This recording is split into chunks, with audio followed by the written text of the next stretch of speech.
살인죄들 중에서 그 사람들이 동정하고 안타깝게 여기는 경우들이 있습니다. 예를 들어 일본은 우리나라보다 고령화가 일찍 찾아왔는데 그러다 보니까 70대인 자녀가 90대인 부모를 돌보는 경우들이 자주 있습니다. 70대인 자녀도 몸이 아프고 힘든데 중증 환자인 90대 부모를 10년 이상 돌보는 게 너무나 힘이 들고 벅찬 겁니다. 그래서 그 부모를 숨지게 하는 경우들이 종종 있습니다. 또 다른 경우는 중증 장애를 가진 자녀를 남편 없이 엄마가 홀로 돌보는데 경제적인 책임까지 져야 하니까 알바도 하면서 겨우겨우 버팁니다. 그러다가 너무 지치고 힘드니까 동반 자살을 시도했다가 자녀만 죽고 엄마만 사는 경우들이 있습니다.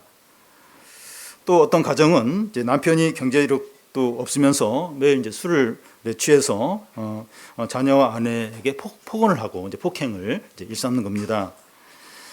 그날도 남편이 술에 취해서 자녀를 폭행하려고 하니까 아내가 남편을 말려도 말을 듣지 않으니까 아내가 남편을 세게 밀어붙였는데 머리가 탁자에 부딪혀서 내지창으로 죽는 그런 일이 있었습니다. 사람이 살다 보면 분명히 죄라고 해도 어쩔 수 없었겠구나 하면서 동정이 가고 이해가 되는 경우가 있습니다. 오늘 말씀에 나오는 다윗의 행동이 그런 경우에 해당한다고 할 수 있습니다. 그 당시 다윗과 함께 한 사람들이 600명이라고 했는데 어른 남자만 600명이니까 여자와 아이들까지 합치면 1000명에 이릅니다. 그런데 사울이 3000명을 데리고 다윗을 잡으러 매일 찾아다니는 겁니다. 지금까지 다윗과 그의 사람들이 붙잡히지 않고 살아남은 것을 기적이라고 할 수 있죠. 그래서 다윗이 블레셋으로 피하기로 결심을 하고 실행에 옮기는 게 얼마든지 이해가 됩니다. 1000명을 데리고 여자 아이들까지 데리고, 근데 사울은 그 3000명을 데리고 매일 찾는 거예요. 이런 상황에서 계속 버틸 수 없고 블레셋으로 피하겠다. 얼마든지 이해가 됩니다. 이런 상황에서 다윗이 이스라엘을 떠나지 않고 버티는 것이 하나님의 뜻이다. 그래서 계속 버텨야 된다. 이러면 오히려 이게 지나친 것이 아닌가 하는 생각이 들 수 있습니다. 우리도 극한의 상황에 있을 때 버티기 힘드니까 편한 곳으로 편한 쪽으로 이렇게 해야 되는 거 아닌가. 그런 상황에서도 하나님의 인도를 꼭 받아야 하는 게 옳은가. 이런 고민을 진지하게 할 때가 있습니다. 우리도 현실 가운데서 믿음으로 살기가 너무 힘들다는 생각이 들 때가 있는데 어떻게 되는가? 진짜 그런 상황이 있어요. 이렇게 믿음으로 사는 게 뭔지는 알아요. 알겠는데 지금 이 상황에서 계속 믿음으로 살아야 되니까 당장 끝장날 것 같고 당장 어떻게 될 것 같은데 이런 상황에서 어떻게 해야 되는가? 좀 오늘 말씀을 통해서 이런 부분들을 우리가 깨닫게 되기를 바랍니다. 먼저 이 다윗이 블레셋으로 피하는 이유입니다. 3절을 보면 우리 같이 한번 읽겠습니다. 다윗과 그의 사람들이 저마다 가족을 거느리고 가드에서 아기스와 동거하였는데 다윗이 그의 두 아내 이스라엘 여자 아히노암과 나발의 아내였던 갈멜 여자 아비가일과 함께 하였더니, 여기 보면 다윗과 그의 사람들이 저마다 가족을 거느렸다 이라 하는데 이 남자들이 600명인데 600명이 다 가족을 거느리지 않았다 할지라도 가정을 이룬 남자들이 꽤 있습니다. 그러니까 그들에게는 그의 아내들과 자녀들이 함께 있는 거죠. 다윗에게도 아히노암과 아비가일이라는 두 아내가 있습니다. 남자가 결혼을 하게 되면 그 아내와 자녀가 생기게 되는데 이 가족을 부양하고 안전을 지켜야 될 책임이 생기게 됩니다. 그런데 사울이 3000명을 데리고 다윗과 그의 사람들 매일 차 타시피 하니까 너무나 불안하고 힘든 거예요. 그래서 나 혼자 그냥 나 혼자 남편 혼자 이렇게 혼자라면 어떻게 되겠는데 아내가 있고 자녀들이 있는데 매일매일 그런 추격을 받고 불안한 겁니다. 다윗은 이런 불안을 다 책임지는 거예요. 리더니까. 그러니까 너무 이게 하루라도 견디기가 너무 어려운 겁니다. 그래서 다윗은 어떻게 합니까? 1절, 2절을 한 절씩 교대로 읽겠습니다. 다윗이 그 마음에 생각하기를 내가 후일에는 사울의 손에 붙잡히리니 블레셋 사람들의 땅으로 피하여 들어가는 것이 좋으리로다. 사울이 이스라엘 온 영토 내에서 다시 나를 찾다가 단념하리니 내가 그의 손에서 벗어나리라 하고.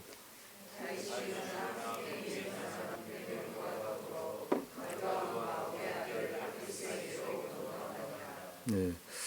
자기가 이스라엘 땅에 있으면 언젠가는 사울의 손에 붙잡혀서 죽임을 당하게 된다는 거예요. 그렇게 될 수밖에 없으니까 이 블레셋 사람들의 땅으로 피하는 것이 좋다는 겁니다.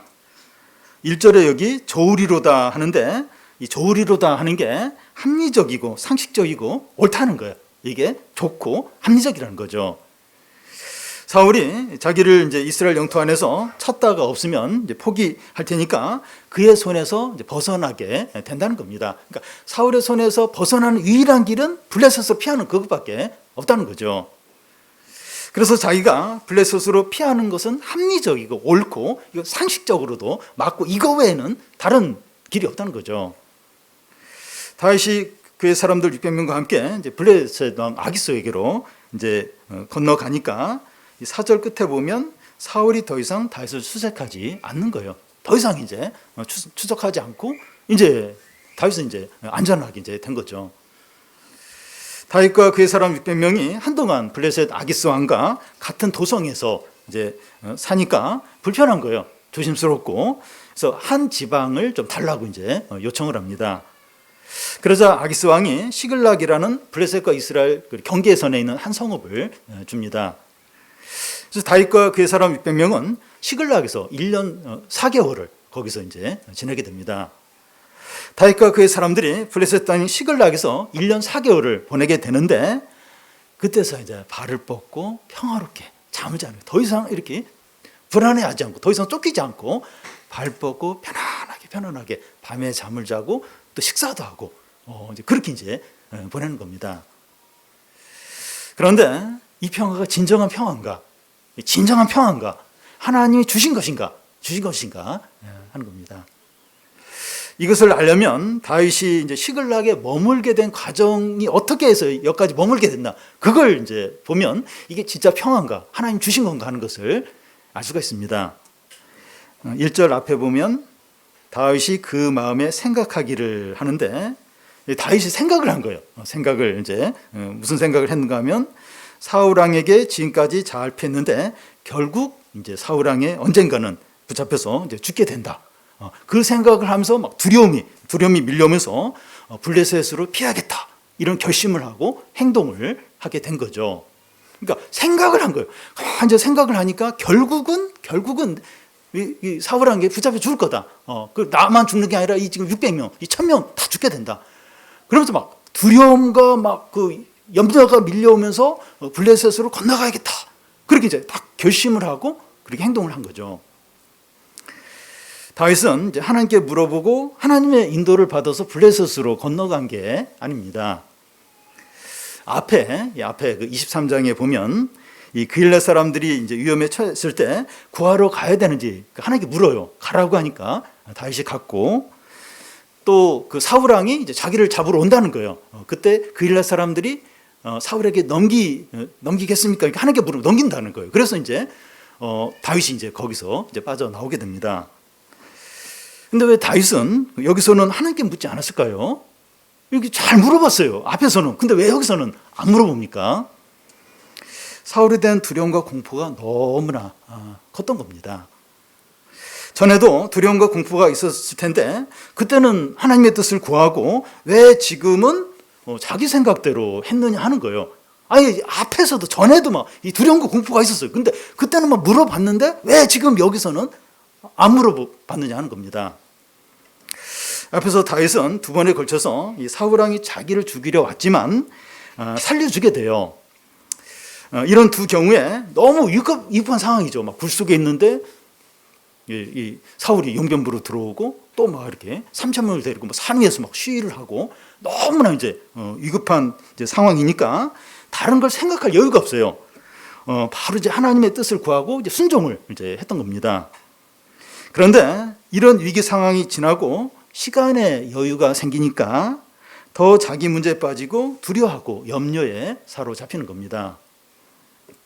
예를 들면 평상시에 이제 직장 생활하고 학교 다니고 집안일하고 교회 막 예배 드리러 이제 바쁘게 지낼 때는 무슨 어려움이 생기면 기도하면서 하나님 뜻대로 그냥 이렇게 하게 돼. 뭐 생각할 그 어떤 뭐 여유도 별로 없고 바로 기도하면서 그냥 바로 이제 하게 되죠. 그런데 휴가이거나 이 바쁜 일이 끝나고 한가하게 되면 그동안 시간이 없어서 생각하지 못했던 문제들, 어려움들을 고민하면서 더 염려하고 두려움에 빠지고 침체에 빠지기가 쉽습니다. 다른 얘기긴 한데 이 가족끼리 이렇게 다투는 경우가 있어요. 주로 다툴 때가 토요일 날이나 주일 아침에. 그러니까 평상시는 뭐 출근하고 학교 다니기 바빠서 얘기할 새가 없는데 시간이 있으니까 이런저런 얘기하고 이런 것저런 지적하고 그러면 막 이렇게 화내고 그러면서 막 토요일 날 주일 아침에 이렇게 다투는 경우가 많습니다. 일주일 이렇게 돌아보면. 그러니까 휴가로 시간이 많거나 어떤 큰 어려움이 해결돼서 이렇게 시간 여유가 생기면 전에 생각하지 않았던 걱정들, 염려들, 뭐 문제들을 막 생각하면서 그걸 이렇게 신앙적으로 정리하기보다는 더 막 걱정하고 낙심하고 침체에 빠지고 더 신앙이 안 좋아지는 그런 경우가 이제 많이 있는 겁니다. 엘리야가 갈멜산에서 바알 선지자 450명과 대결할 때는 영적으로 깨어서 큰 승리를 거뒀죠. 그때 굉장히 위기 상황인데 큰 승리를 거뒀는데 그 이후에 이세벨이 내일까지 죽이겠다고 위협을 하자 두려움에 휩싸여서 노덴나무 아래서 자기 생명을 거둬달라고 그렇게 막 하나님께 이제 이렇게 부르짖는 걸 볼 수가 있습니다. 그러니까 어떻게 보면 그 이세벨이 그러니까 죽일 의도도 아니었어요. 죽이려면 바로 이렇게 자객을 보내서 죽였을 텐데 그러니까 위협을 한 거예요. 쫓아보내려고 한 건데 엘리야는 너무 말이에요. 그걸 막 너무 두려워하면서 너무 이제 낙심을 이제 했던 거죠. 시간이 있으니까 더 많이 생각하고 또 고민하면서 더 염려하고 걱정하고 두려워하고 침체에 빠지기가 쉽습니다. 우리가 어떤 문제와 어려움으로 고민하고 두려워하고 낙심하고 침체에 빠질 수 있어요. 여기까지는 어쩔 수 없어요. 그러니까 시간이 있건 없건 어쨌든 우리는 자꾸 염려하고 두려워하고 침체에 빠지는데 그건 어쩔 수 없어요. 다 그렇습니다. 저도 이제 막 주일날은 막 이렇게 하다가 월요일날 주일날부터 시간이 있잖아요. 그러니까 막 자꾸 걱정하고 막 이렇게 염려하고 그러니까 다 어쩔 수 없어요. 그렇게 할 수밖에 없는데 중요한 것은 그 다음 침체에 빠지고 염려하고 두려워하는데 그 다음이 중요합니다. 두려움과 침체 가운데서 드는 생각대로 행동하느냐 그러니까 막 두려워하고 염려하고 막 그러면서 어떤 행동을 해야겠다는 막 생각이 들어요. 그래서 그렇게 행동을 하느냐 아니면 그렇게 하지 않고 두렵고 막 염려가 되고 이렇게 해야겠다는 막 그런 생각이 드는데 그렇게 하지 않고 이렇게 좀 기도하면서 하나님의 뜻을 구하느냐 이게 중요하죠. 다윗은 이런 상황에서 하나님께 어떻게 해야 됐는지 물어봤으면 하나님 뭐라고 대답을 했을까요? 이 상황에서 그냥 자기 생각대로 자기 생각해 보니까 반드시 이 사울왕이 죽을 것 같고 그래서 막 도망가겠다. 이제 이런 생각이 드는데 이때 이제 하나님께 물어봤어요. 하나님 제가 지금 이런 걱정이 되고 지금 이런 상황인데 어떻게 했으면 좋겠습니까? 하나님 뭐라고 대답을 했을까요? 사무엘이 요나단이 아비가일이 심지어 사울이 너에게 무슨 말을 했는지 한번 기억해봐라 이렇게 말씀을 했을 것 같습니다. 이 사울이 한 말을 살펴보면 그 앞에 26장 25절에 사울이 다윗에게 이르되 내 아들 다윗아 내게 복이 있을지어다 내가 큰 일을 행하겠고 반드시 승리를 얻으리라. 사울왕이 한 얘기잖아요. 네가 반드시 승리를 한다는 거예요. 승리를 큰 일을 이룰 거다. 사울이 이제 자기 입으로 다윗에 대해 이런 말을 했습니다. 얼마 전에 아비가일은 다윗에 대해서 하나님께서 생명싸개로 겹겹이 보호하시고 다윗의 온수들을 물맷돌을 던지듯이 던질 것이라 이런 말씀을 전했습니다. 요나단도 수없이 네가 왕이 되고 나는 두 번째가 될 거다. 사무엘도 그런 말씀을 이렇게 전했고요. 여러분 어떤 문제로 고민을 하다 보면 염려와 두려움 때문에 어떤 행동을 하기가 쉽습니다. 그러니까 두려움에 밀려서, 염려에 밀려서 이런 행동을 하지 않을 수 없는, 막 그렇게 행동을 하기가 쉬워요.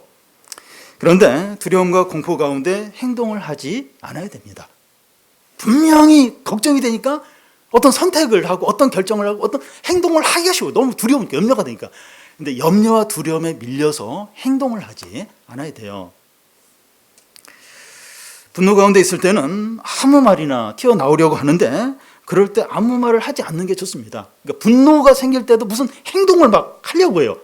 그러니까 앞에서 이제 나발이 이제 다윗을 모욕하고 또 이렇게 요구하는 것도 안 줬을 때 다윗이 바로 칼을 차고서 400명하고 이제 그 나발의 가족을 죽이려고 했는데 막 분노가 생길 때 무슨 행동을 하고 싶어요.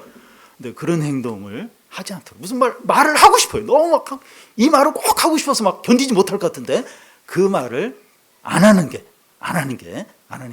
좋습니다. 잘못된 행동일 수 있고 나중에 후회하게 돼요. 그때 그 말을 하지 말아야 되는데, 그때 그렇게 행동을 하지 않아야 되는데 후회할 때가 얼마나 많은지. 그건 믿음의 행동이 아니에요. 믿음의 행동도 아니고 잘못된 행동일 가능성이 99%입니다. 다윗이 염려와 두려움 가운데 행동을 해서 이제 평화를 얻었는데 가짜 평화예요. 이게 이렇게 막 두려움에 밀려서 그리고 자기 생각에 빠져서 이렇게 평화를 구했는데 가짜입니다. 가짜. 이게 무서운 이제 함정으로 바뀌는 걸 볼 수가 있어요. 사단이 주는 평화이고 마약이 주는 만족과 같습니다. 네. 시간이 지나면 가짜 평화라는 게 드러나요. 그리고 그게 빠져나올 수 있는 무서운 함정이 되는 것을 깨닫게 됩니다. 다음은 다윗이 시글락에서 한 일을 살펴보겠습니다. 8절에서 11절까지 한 절씩 교독하겠습니다. 다윗과 그의 사람들이 올라가서 구스 사람과 기르스 사람과 아말렉 사람을 침노하였으니 그들은 옛적부터 술과 애굽 땅으로 지나가는 지방의 주민이라.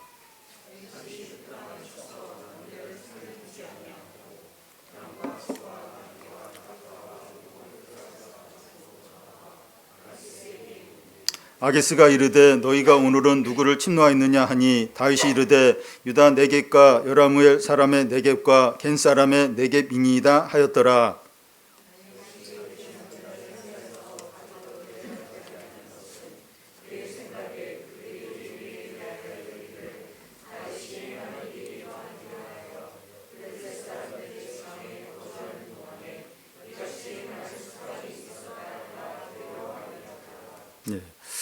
다윗과 그의 사람들이 올라가서 이 구슬 사람과 길 사람과 아말렉 사람을 쳐서 그들의 것을 빼앗았다고 하는데 이 사람들은 유다 남쪽에 머물면서 유다를 공격하고 약탈을 했던 자들입니다.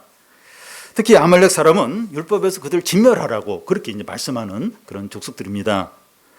다윗은 시글락에 머물면서 율법대로 싸우고 유다 백성들의 유익을 위해서 행하고 있습니다. 그리고 이제 그 사람들 칠 때 남자하고 여자하고 아무도 살려두지 않았어요.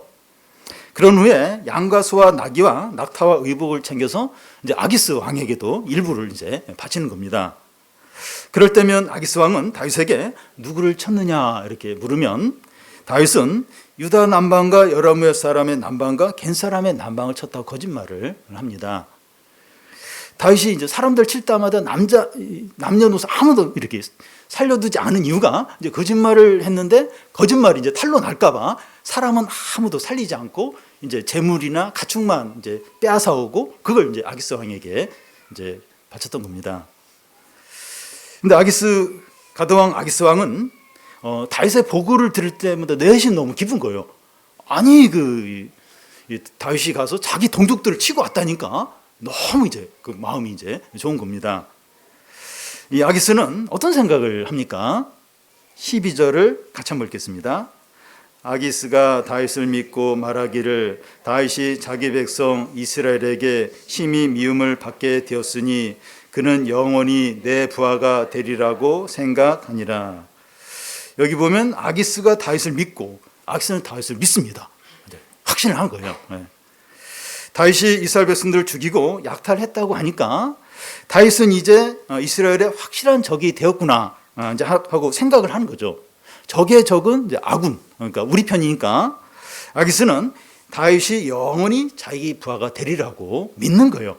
확신을 하는 거예요. 아기스 왕이 다윗을 더욱 신뢰하게 되니까 다윗은 시글락에서 더 안전하고 더 혜택을 많이 이제 누리게 됩니다. 그런데 다윗이 잃어버린 게 뭡니까? 지금 이렇게 안전과 혜택을 많이 또 막 아기스 왕의 신뢰도 이제 많이 얻고, 근데 잃어버린 게 있어요. 뭘 지금 잃어버립니까? 아기스 왕이 하는 말이 뭔가 하면 내 영혼이 이 다윗이 내 영혼이 내 부하가 되리라. 되리라. 이제 그렇게 지금 그렇게 이제 되어가는 겁니다. 다윗은 하나님의 기름 부음 받은 자죠. 근데 사단의 종이 되어가고 있는 거예요. 외적으로는 안정되고 좋은데 하나님 나라를 잃어버리는 거예요. 하나님 나라에서 지금 쫓겨나는, 제외되는 그런 상황이 이제 놓인 겁니다. 여러분, 이 세상은 절대로 호락호락하지 않고 공짜가 절대로 없습니다. 그러니까 세상에서 돈 버는 것도 진짜 이게 돈 버는 게 어려워요. 우리 청년들 이제 이렇게 취업하기 전에 알바 많이 하는데, 알바하면서 참 이게 돈의 어떤 소중함을 그때 좀 경험을 하는 것 같아요. 그러니까 세상이 절대로 호락호락하지 않고 절대로 공짜가 절대 없습니다. 공짜다. 분명히 뭐가 있어요. 뭐 위험한 게 뭔가 있습니다. 절대로 공짜가 없습니다. 사단은 우리에게 필요한 것들과 좋은 것들을 다 채워주는 것처럼 하면서 우리의 영혼과 믿음을 빼앗아갑니다. 드릴라가 삼손에게 한 것 같아요. 이 드릴라는 삼손을 너무 사랑하는 것은 삼손밖에 없어 막 이러면서 성령의 능력을 빼앗아갔죠. 완전히 삼손을 이제 망하게 만들었습니다. 우리가 욕심과 염려와 충동대로 하는데도 잘 된다면 욕심, 염려, 두려움대로 막 내 생각대로 막 하는데 잘 돼요. 잘 된다면 진정으로 잘 되는 것인가? 진짜 잘 되는, 그게 아니라는 거예요. 사자의 입에 머리를 계속 밀어넣고 있는 것과 같다는 겁니다.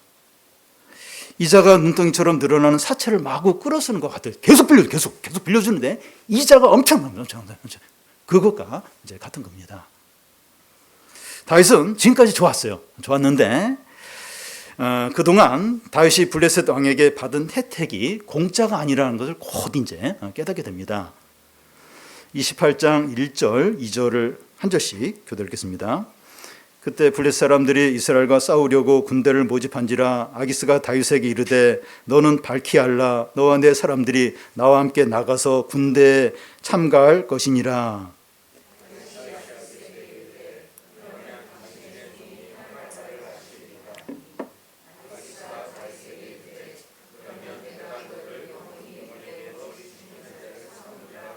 네.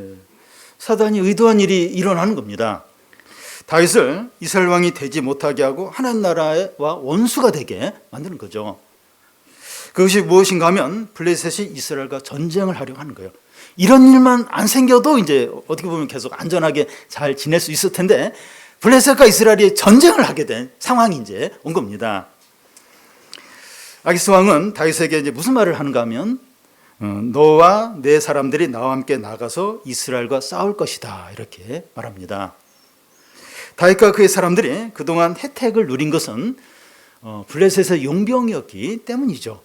공짜가 아니 공짜. 뭐 다윗이 이쁘거나 뭐 다윗이 뭘 착하거나 그리고 다윗이 불쌍하니까 그게 절대 아니에요.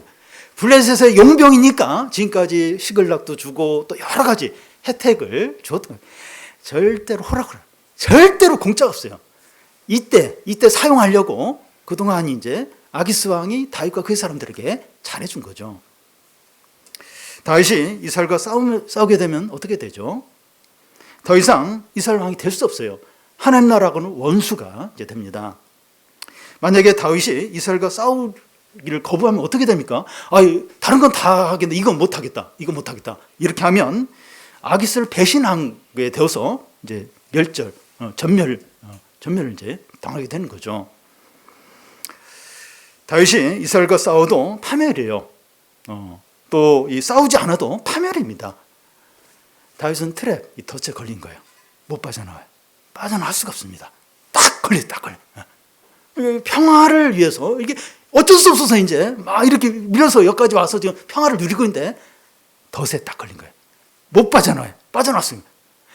아기스의 명령대로 싸울 수도 없고 안 싸울 수도 없고 어쨌든 이래나 저래나 파멸할 수밖에 이제 없는 겁니다. 다윗은 자기가 생각해서 얻은 평화의 실체가 이거라는 거예요. 이렇게 해서 이제 좀 평화와 안정을 위해서 이제 계속 이제 이렇게 해서 이제 했는데 그 평화의 실체가 이겁니다. 덫에 걸려서 파멸을 하는 거예요. 이게 겉은 평화인데 안전한 파멸입니다. 여러분 속으면 안 돼요. 속으면 안 됩니다. 합리적이고 상식적이고 남들이 다 한다고 해서 안전한 게 아니에요. 이런 상황에서 이렇게 하는 게 당연하지. 그래도 이게 진짜 안전한 게 아닙니다.